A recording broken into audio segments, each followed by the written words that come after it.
Hola a todos nuestros EcoMaster y bienvenidos a una nueva Masterclass en este proceso de formación que realmente es muy bonito y que de verdad esperamos que tenga muchas herramientas para ustedes y su emprendimiento. El día de hoy nos encontramos con el señor Orbay Beltrán Cerón. Él es psicólogo con énfasis en ecopsicología. Es una persona que nos va a enseñar acerca de todo el tema de los proyectos que está trabajando en su comunidad, que es en Terrón, Colorado. Ahorita nos va a contar un poco sobre eso. Él es creador de la escuela Socionatural Ser Hábitat, que también nos va a comentar acerca de su escuela. Lidera proyectos como Terrón, Colorado, Ruta por la Vida y también la red de gestores Río Cali y Aguacatal, que también hablaremos sobre eso un poco más adelante. Orbey también en esta clase nos va a enseñar mucho algo muy importante, y es que la naturaleza no es algo ajeno a nosotros, es lo que somos, y que reconectarnos con ella es clave para nuestra salud, para nuestro bienestar, tanto personal como social, y para generar comunidad. Hoy vamos a hablar acerca de cómo es el contacto con el entorno natural, cómo esto puede transformar de alguna u otra forma nuestra forma de vivir, de emprender y también de relacionarnos con los demás. Así que bienvenido, Orbay. Muchas gracias, Valentina. Pues es muy grato tener esta oportunidad, esa posibilidad de compartir nuestra experiencia desde un territorio maravilloso como lo es la Loma de Cali, un distrito verde, de bosques, de ríos y de montañas, y sin embargo, en el que se dice que Cali es Cali, lo demás es Loma. Entonces, para nosotros siempre es muy grato, muy significativo y muy importante esa posibilidad de aportar a transformar esa mirada y esa concepción de la cariñidad. Bueno, también Orbay es un ibayuno, ¿no? Es de la Universidad del Valle, tiene una experiencia bastante interesante, y a nosotros nos gustaría pues que antes de que iniciemos a que nos cuentes toda tu experiencia, todos los proyectos en los que has venido trabajando, nos hables un poco de quién es Orbay y de dónde vino ese amor por la naturaleza, por el tema ambiental, esa preocupación y ese interés por proteger nuestros recursos naturales. Y bueno, ¿de dónde salió a su vez también hacer una carrera en ecopsicología? Bueno, primera aclaración, la ecopsicología en la Universidad del Valle como carrera no existe. Eso es un énfasis y una especialización ya propia a partir de revisar experiencias, de revisar nuevas tendencias y también cómo saldar esa ruptura que hay entre lo académico y lo actual, lo tradicional, lo ancestral, ese saber popular de nuestros abuelos, de comunidades que a veces se consideran marginales, y cómo de alguna manera tener una perspectiva integral e integradora. Entonces, en esa búsqueda fue que me encontré precisamente que existía la ecopsicología y que de alguna manera pues sentí que eso resonaba con muchas de las inquietudes, de las búsquedas y preguntas que tenía. Y yo nací en la Cruz Nariño, yo soy un hijo de la montaña y muchas personas conocen la Cruz por unos carnavales, así como los de Pasto, pero hagan de cuenta, el pueblo de la Cruz aquí está en Cali y donde yo nací es Felidia o El Saladito y transitando a pie por trochas, porque para allá todavía, incluso ahora después de 52 años, no hay vías. Entonces mis padres migraron, trajeron aquí a los 2 años. Tengo muy vagos recuerdos de esa infancia, de esa primera infancia, pero como sucedió a muchos fundadores de nuestra ladera y de la zona rural, quienes migraron de estas zonas rurales se instalaron en el piedemonte de los Andes. Nosotros somos hijos de los Andes. Es muy curioso porque aquí muchas personas dicen que nosotros somos región pacífica. Y Sí. yo lo que les digo es, para ir de Cali a Buenaventura hay que pasar por la cordillera occidental. Nosotros somos hijos de los Andes, somos hijos de la montaña. Entonces, quienes migraron del campo a la ciudad buscaron recrear sus lugares de origen. Entonces, en esa búsqueda, pues se instalaron ahí en la Comuna 1, en Terrón, Colorado, y pues toda mi infancia fue corriendo bajo el sol, en entornos verdes, trepando árboles, jugando bajo la lluvia. Entonces, una infancia muy grata y que uno siente precisamente que mucho de esto se ha perdido. Demasiado. Entonces, cuando yo estudiaba en la Universidad del Valle, yo me la pasaba, era en el CEU, trepando árboles, eh, cogiendo mangos, me encantaba jugar en el césped. Entonces yo comparaba lo que a mí me gustaba con mis compañeros y era muy particular, porque entonces no está un camincho, y a mí me encantaba y entonces era muy particular porque era como una novedad para ellos vivían encantados de ir a Terrón, vivían encantados de ir al río, el río Cali. ¿Cómo así que en el río Cali se puede bañar? Entonces, el comparar lo privilegiado que nosotros tenemos con las personas habitantes de la urbe, pues hizo que eh, en la búsqueda de la especialización, mi énfasis ya en la academia en la psicología social comunitaria, entonces tuviera que ver con eso, es decir, cómo dignificamos y reivindicamos el habitar la Loma de Cali. Entonces tiene que ver con eso, con esa historia de vida de 50 años. Bueno, y usted acaba de tocar un tema bien interesante y es que pues no es de lo que nos centraremos el día de hoy, pero no hay nada más maravilloso que porque yo a pesar de que soy más de esta generación pues actual y eso, de igual, yo tengo 24 años y yo cuando era pequeña, yo soy de Restrepo, Valle del Cauca, y mis abuelos toda su vida han vivido en una finca y no te voy a negar que la experiencia más maravillosa de mi niñez era irme todas las mañanas que podía, fines de semana, al solar de mi abuelita que quedaba una quebradita y por ahí yo iba, aprovechaba y recogía la basura. Mi abuelito me daba 100 pesos, 100, 200, 300 pesos, que en ese momento ustedes van a decir, no, eso es re prehistórico, pero es que no, eso, no es, eso es apenas hace poquito y yo lo siento pues que fue hace 1000 años porque eso ahora no se ve. Y me daba monedas y yo iba a donde los niños y les decía, "Ah, si ustedes me ayudan a recoger la basura por el río, yo les doy 100 pesos". No, los niños eran fascinados y les encantaba y nos íbamos a recoger basura por todo el río. Y la verdad que correr descalzos, caminar, sentir ese ambiente tan natural es realmente una experiencia que en la infancia ojalá todos pudieran vivirlo. Pero pues lo que usted dice, lastimosamente es algo que ahora se ha perdido y los niños, la infancia ahora de los niños es, vea, el celular, las pantallas, el televisor, que ya es muy alejado de eso que de pronto yo y tú y yo vivimos en algún momento y muchas personas también. Me gustaría que habláramos de que pues vivimos en un mundo cada vez más desconectado, ¿cierto? Y muchas veces no somos conscientes de cuándo nos afecta esa distancia con la naturaleza, súper importante. Entonces tú hablas de algo muy poderoso, Roy, porque además él tiene un canal de YouTube, también tiene, por ahí vi que subiste algo en YouTube, tiene su propia página en redes sociales que lo pueden encontrar como. Más en TikTok, Ok. Orbay Beltrán, Camino al Origen, y hay ecopsicología precisamente, pero Orbay Beltrán. Ok, listo. Donde él habla acerca de unos temas muy interesantes que también es algo de lo que hablaremos hoy y hablas acerca de reconocer que somos naturaleza. Entonces, ¿qué significa realmente esto y cómo cambia este concepto en nuestra forma de vernos a nosotros mismos? Precisamente me voy a remitir a la academia.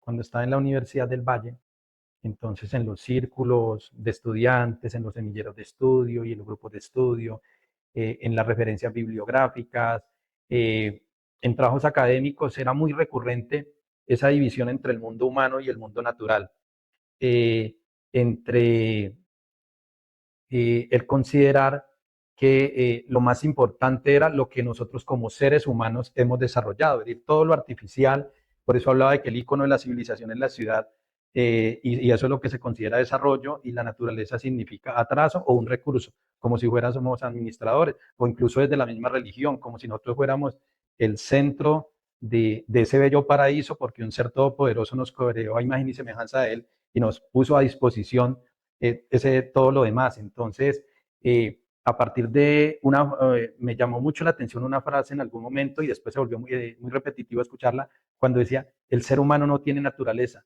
la naturaleza del ser humano es estar inmerso en la cultura. Y yo decía, pues esto es absurdo, ¿cómo es que el ser humano no tiene naturaleza? Después, como no encontraba referencias en relación a cómo resolver esas inquietudes, pues empecé a desarrollar conceptos propios, empecé a desarrollar, a escribir.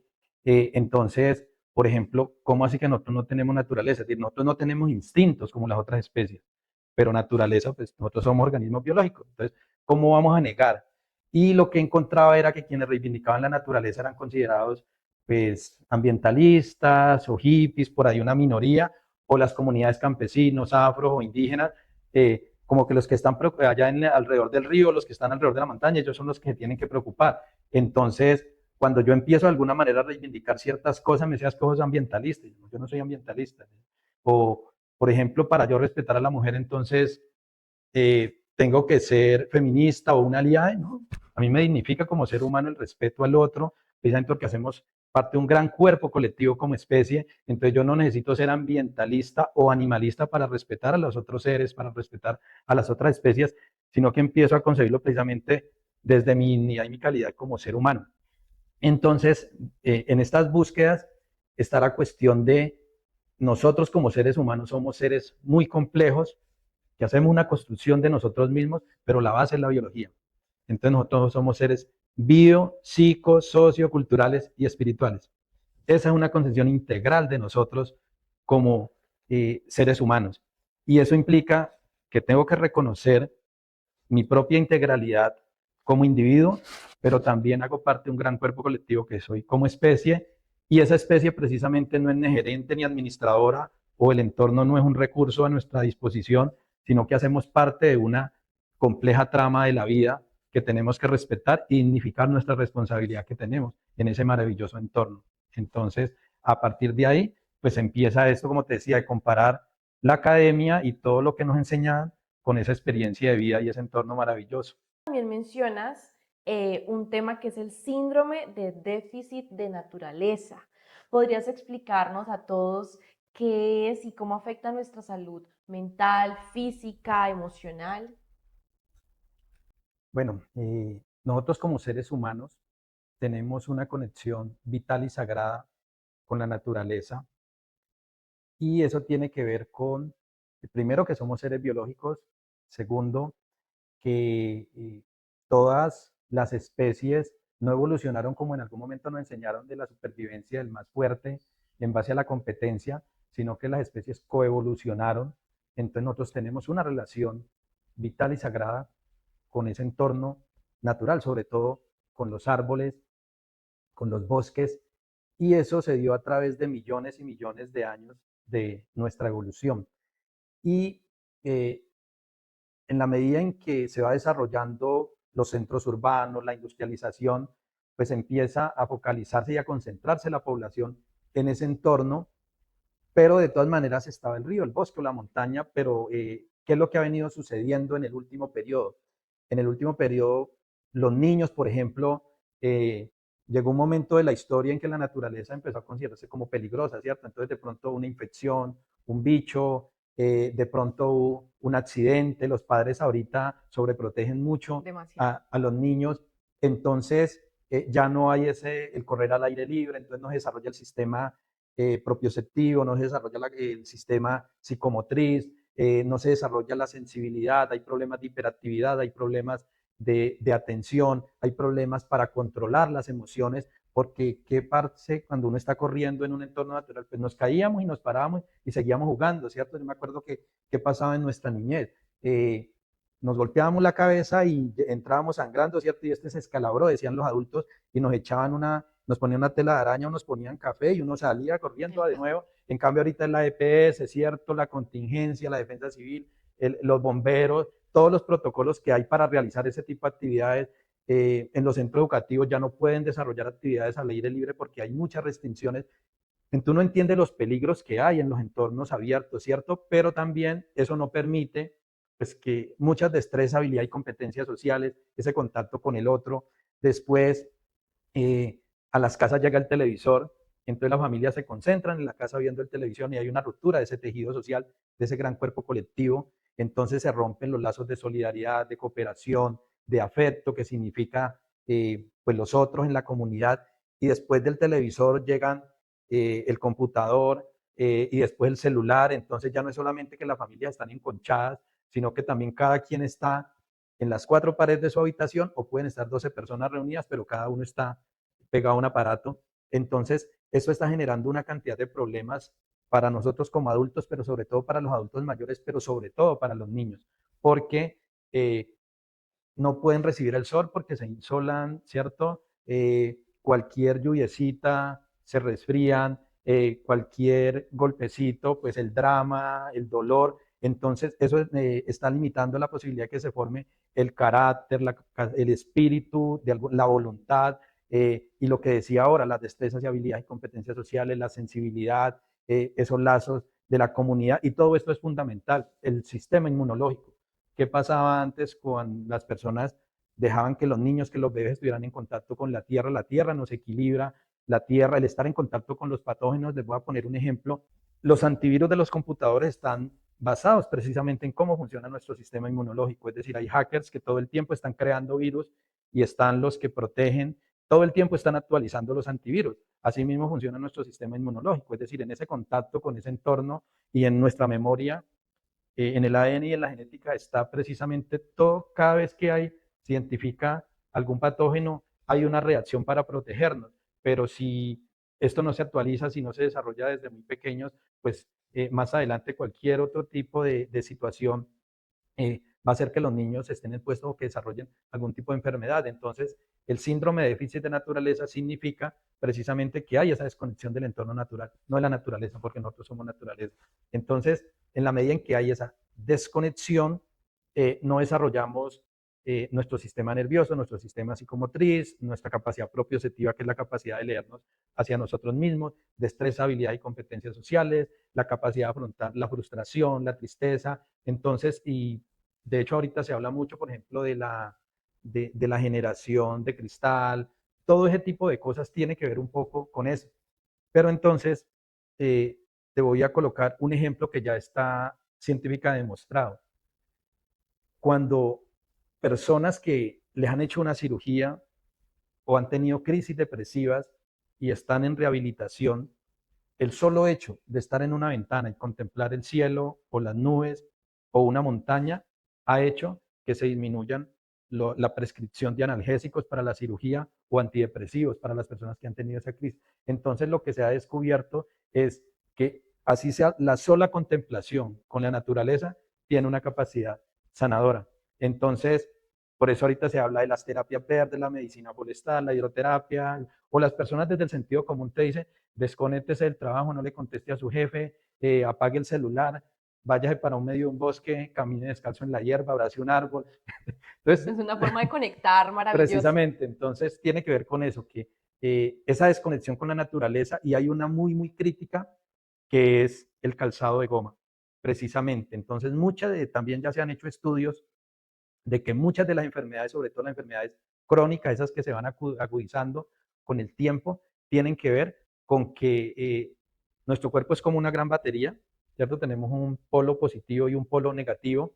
Entonces, el entorno, la tecnología, lo que hay en el ambiente, lo que viene incluso de los niveles más del aire Todo lo que hacia nos rodea. arriba, entonces eso nos sobrecarga ese polo positivo, esa carga positiva, y en el ambiente están, por ejemplo, está la carga positiva y la positiva se queda allá arriba y la negativa cae a la tierra con los relámpagos. Entonces, cuando una persona abraza un árbol y se siente bien, no es por el árbol en sí, es porque el árbol está conectado a la tierra.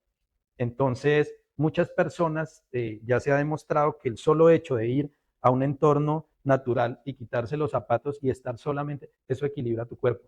Entonces, eso disminuye dolores, disminuye inflamaciones y una cantidad de dolencias. Entonces, ¿qué es lo que pasa con el día a día nuestro? Pues estamos en un aula de clase, en un auditorio, en un centro comercial, en una estación del mío, en un vehículo, o si estamos en el entorno natural, estamos con zapatos. Entonces, tiene que ver con eso, lo del síndrome de déficit de naturaleza, y la prescripción es lo contrario, la vitamina N, la medicina forestal, el baño de sol, el baño de bosque, la hidroterapia.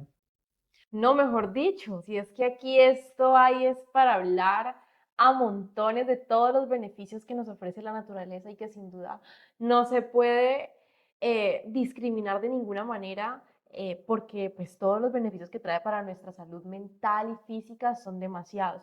Ahora que tú mencionabas hace un momento acerca de que la conexión con la tierra es algo realmente muy sanador para nosotros los seres humanos porque pues también somos naturales y nos recargamos de ella.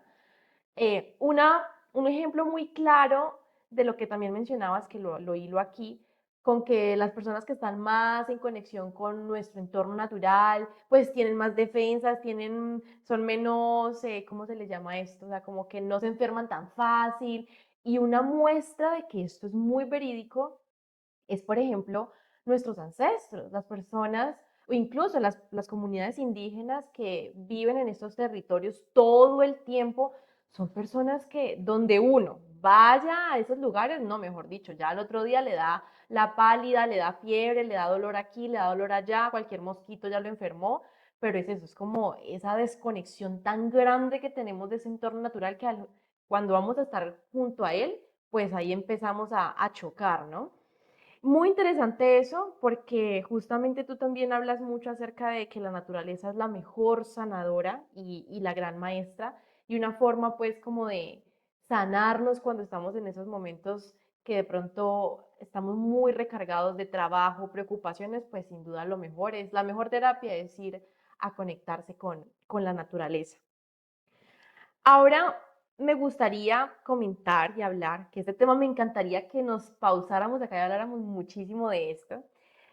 Desde hace 12 años, Orbay ha trabajado para que los habitantes de su comunidad y de quienes deseen también unirse a su filosofía, valoren la ciudad, se apropien de sus laderas, de sus ríos, de sus montañas, que es lo que nos venías comentando hace un momento, y pues que es una gran labor pedagógica, por supuesto.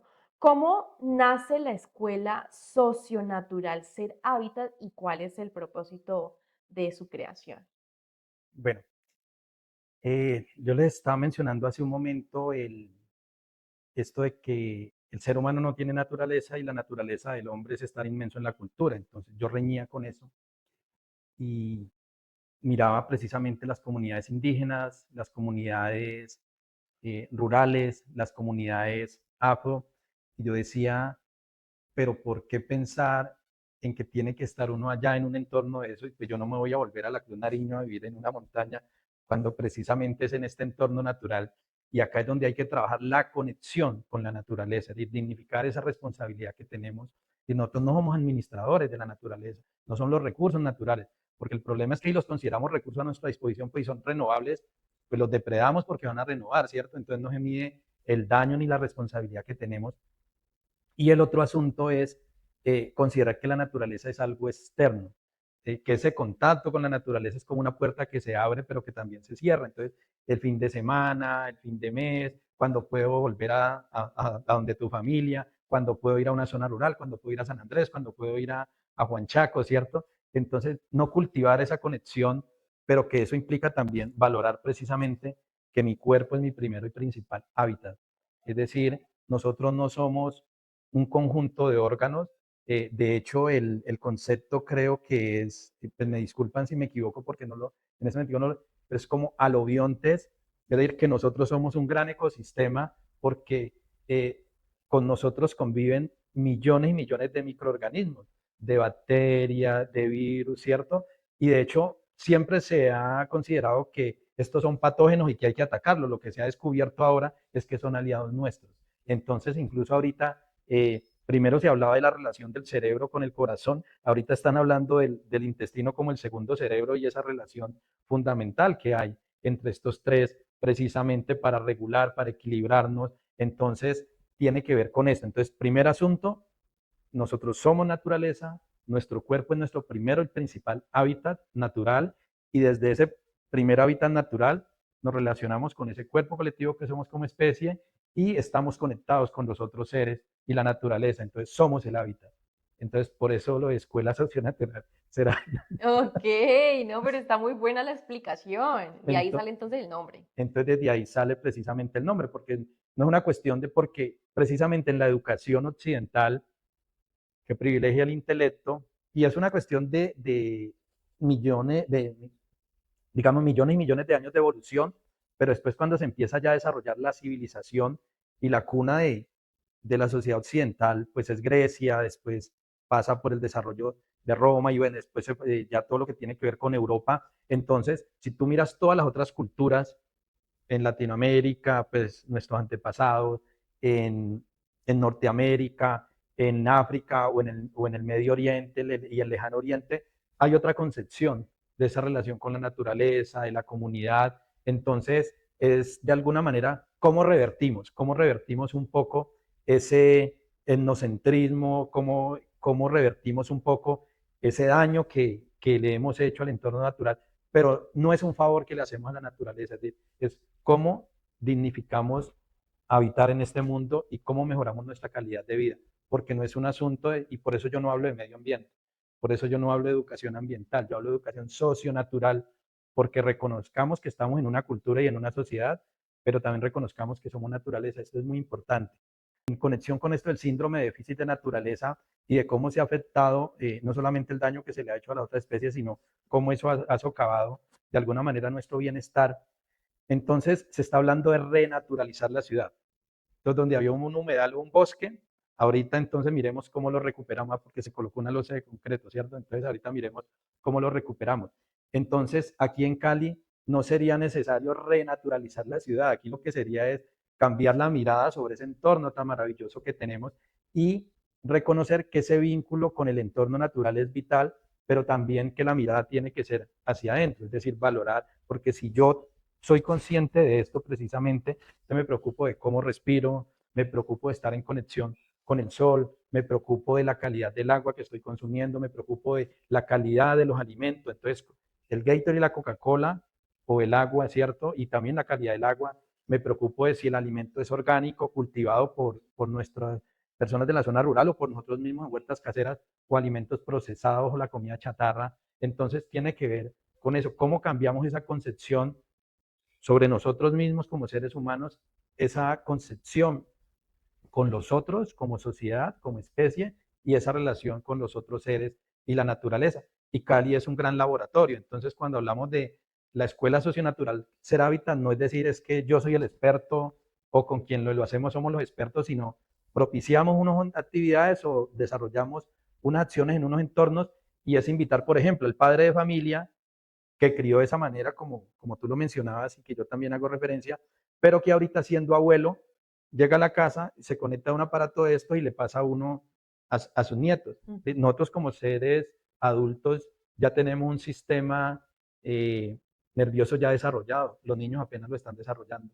Entonces una adicción a las pantallas genera un impacto muy, muy negativo con ellos. Entonces lo que hacemos cuando menciono de que la naturaleza es la mejor sanadora y la gran maestra, es porque se trata de que las personas recuerden, no es de lo que nosotros les podemos enseñar, sino de reconozcamos y aprendamos a leer la naturaleza, aprendamos a leer cómo las especies que evolucionaron lo hicieron en conjunto con otros, coevolucionaron. Entonces miremos cómo funciona la relación de las plantas con los insectos, la relación de las plantas con la tierra, todo eso como un ecosistema. Entonces, desarrollamos actividades como caminatas contemplativas, yoga, meditación, camping, picnic, mercados agroecológicos, ecomercados, con otro tipo de productos.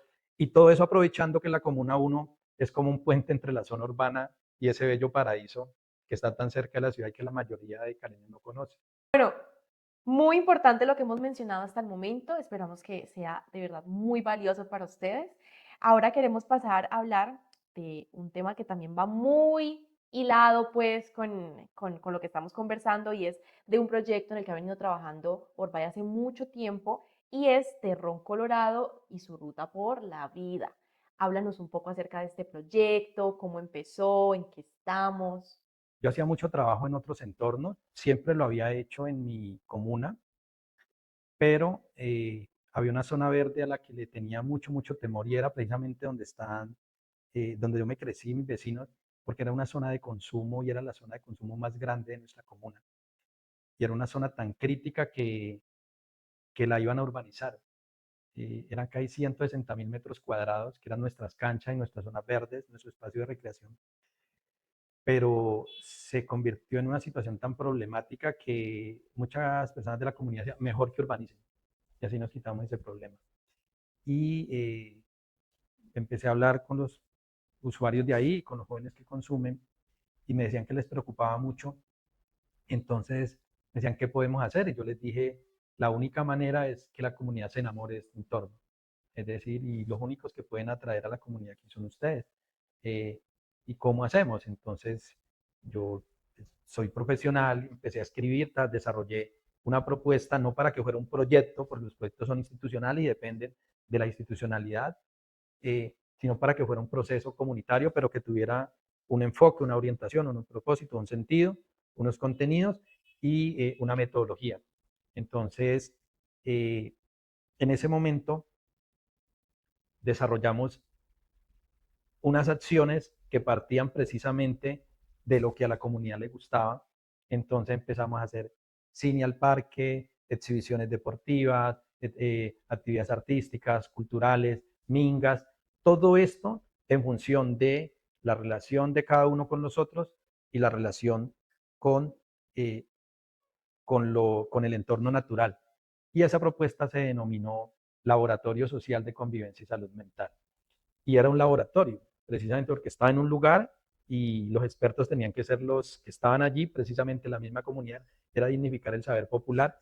Yo decía, este laboratorio, es decir, lo que pase aquí, los aprendizajes que se generen aquí, después se van a tener que ir creciendo, porque nuestra comuna, estoy hablando de un terreno de 160.000 metros cuadrados que no construyeron y que ahorita es un centro precisamente donde hay escuelas de formación deportiva, donde hay torneos, donde desarrollamos la Feria Cultural y Deportiva Vientos del Pacífico en agosto, que es el mes de los vientos.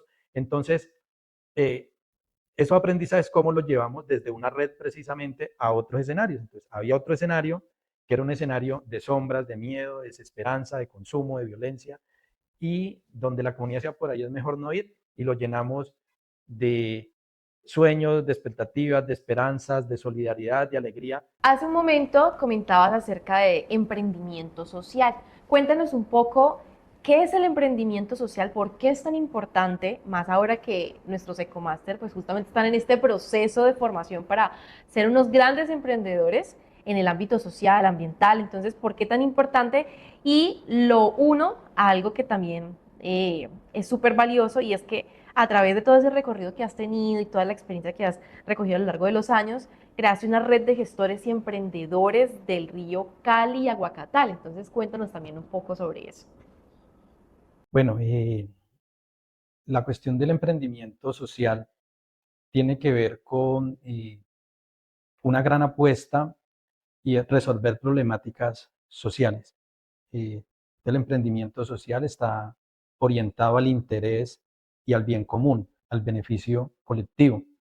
Y pues eso es una diferencia con eh, los negocios o los emprendimientos tradicionales, que aquí se está hablando es cómo generamos cambios y transformaciones, sobre todo para determinados sectores de la sociedad. Otra cuestión con el emprendimiento social tiene que ver con esa valoración de las redes, de la cooperación, de la solidaridad. Entonces no es la relación de la competencia con el otro, que es lo que a veces, pues en la perspectiva tradicional del desarrollo productivo, pues se considera. Y la otra cuestión con el emprendimiento social es que a veces esas transformaciones que se requieren, esos retos a los que se le apuntan, pues implica también la capacidad de ser muy creativos o muy innovadores. Y el otro asunto es que implica esa perspectiva de la sostenibilidad o la sustentabilidad. ¿Qué significaba esto precisamente? Que si desarrollábamos actividades en ese entorno, pues unos jóvenes o una población allí que era considerada de alto riesgo o peligrosa podía ser protagonista y gestora de desarrollo, y que eso implicaba las posibilidades de generar oportunidades. Entonces, si se desarrolla una competencia deportiva, un torneo de fútbol, pues eso implica la posibilidad para el que le hace mantenimiento a la cancha, para el que vende la hidratación o alimentos, para que estas personas puedan cultivar, por ejemplo, y proteger ese mismo entorno, para personas de las TICs, entonces, quienes desarrollan contenidos y hacen registros, para las personas que pitan un partido, para la industria de las confecciones, si el evento es artístico, entonces para los artistas, para los de los maquillajes, para los del refrigerio, para los del transporte, para las personas del sonido, de la logística. Entonces, cómo alrededor de generar una agenda permanente podía significar pues esa posibilidad de que las personas se organizaran y pudieran trabajar en relación a eso. Entonces, esto, para resumirlo en una frase que me encanta, que dice, los seres humanos tenemos raíces y estas no crecen en el concreto. Maravillosa, maravillosa. Orbay, muchas gracias por estar aquí, por compartirnos tu conocimiento tan valioso el día de hoy. Estoy segura que todos nuestros futuros Ecomaster lo agradecen al igual que yo. y la invitación es totalmente clara. Así que entendemos y no desconocemos que estamos viviendo en un momento difícil, que nuestra naturaleza nos está pidiendo que mejoremos nuestras prácticas, que mejoremos nuestras acciones, nuestros hábitos, que cada vez sean más conscientes de lo que hacemos y de qué manera impacta eso. Que todo lo que hagamos desde casa, desde nuestro interior, sea con el fin de buscar una mejora o de contribuir de alguna u otra manera a revertir ese daño que hoy en día estamos viviendo en nuestro planeta. Así que muchas gracias por el espacio. Esperamos que hayan disfrutado de esta masterclass. Yo sé que tendremos a Orbay probablemente en otros lugares porque tenemos planes de ir, visitar la comuna, trabajar en conjunto para mostrarles a ustedes a través de nuestras redes, también de Terrón Colorado en las noticias, pues todo lo que vamos a ir haciendo para que se unan, no se despeguen. Recuerden que nuestros canales digitales están dispuestos para ustedes, para que intercalemos conocimientos, dialoguemos, hablemos sobre lo que nos interesa, que es el tema de nuestros ecosistemas y nuestro amor por el planeta. Estamos en TikTok, en Instagram, en Twitter, estamos en Facebook también, tenemos nuestro canal de YouTube, Equideas, nos pueden buscar allí, vamos a aparecer. Así que no se desconecten de nuestras próximas masterclass porque tendremos otros temas muy interesantes para tratar.